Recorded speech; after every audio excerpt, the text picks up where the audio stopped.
Hey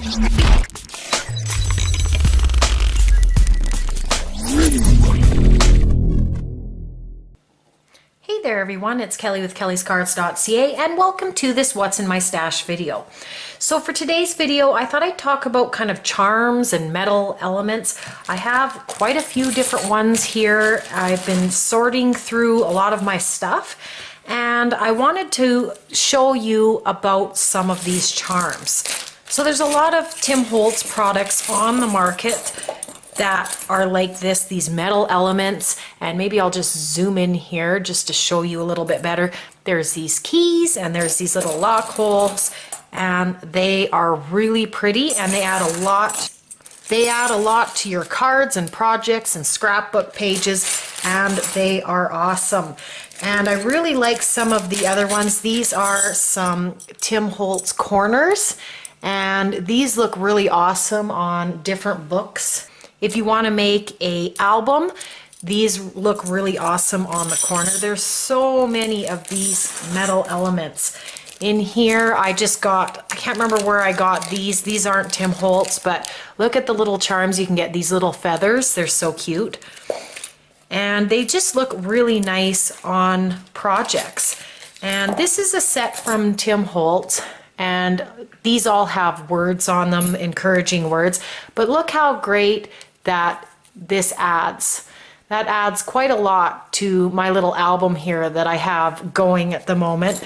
And again, there's lots of different sayings on these. We've got embrace perfection, possibility begins with imagination, and so forth. A lot of the Tim Holtz quotes and that he likes to use on a lot of his projects.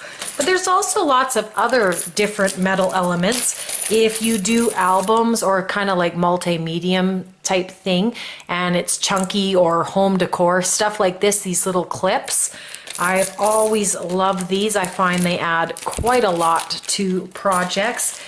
And I even have in here, I have some of these. I have a few of these.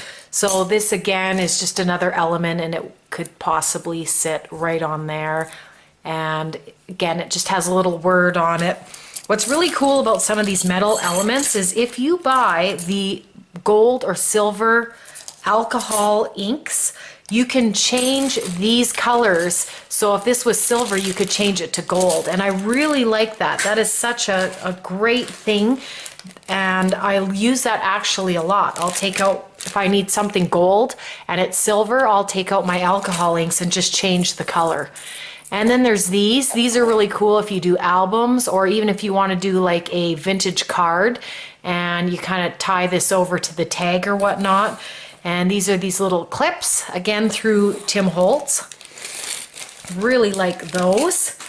And in this bag, I'm not going to pull these out, but they're kind of like hairpins, and then they've got the little slit up there that you can attach something. That is really fun as well.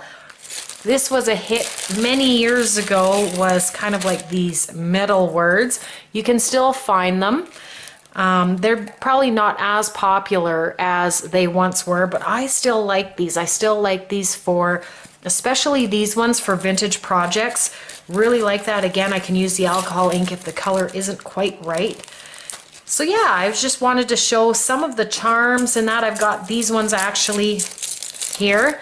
This metal element here that says love, and you can just loop through something and put it on a project. So there's lots of little metal elements that you can buy for your cards, your projects, your scrapbooking pages, and your whatever project you're working on, and they really add a lot. I'm just going to bring in this container now here, and I've had this container for a long time, and this stores a lot of my little metal elements, and having something like this is kind of key. I love this bin because this helps to keep everything organized, and I can actually transport this no problem. And as you can see, there's lots of gears in here, and there are some other words. This is again is a Tim Holtz product here with the words. One of my favorite Tim Holtz products are these little kind of clock faces, and then you also buy like the spinners that go on them, and I just like that type of an element on something vintagey. But even some of these clips, I can't remember whose clip this is, what company, but I love stuff like this. And I bought a couple of these. Now these are different keys. These I believe are from K & Company, and really like those. These are really flat, so they'll sit really nice onto the card and it won't be too big. So I hope that gives you guys some ideas on some metal elements and what you can do with them. Just going to show this album that I showed in this video here. And this is an album, I've done videos on this style album before, but it lays like that and it opens like this. And then this piece opens out like that. And then this one also opens, and I'll be making some tags that go in here as well to match. And I pretty much lay everything out and make it all, and then I start adding my metal embellishments at the end. So who knows what I will probably put on this album, but really love these albums. And I really find that a lot of these metal elements, they just add a really nice touch onto something like this. So yeah, so thank you so much for watching this video on the metal elements in my stash. You can check me out on my website at Kellyscards.ca. You can subscribe for more videos, and I hope everyone has a wonderful day.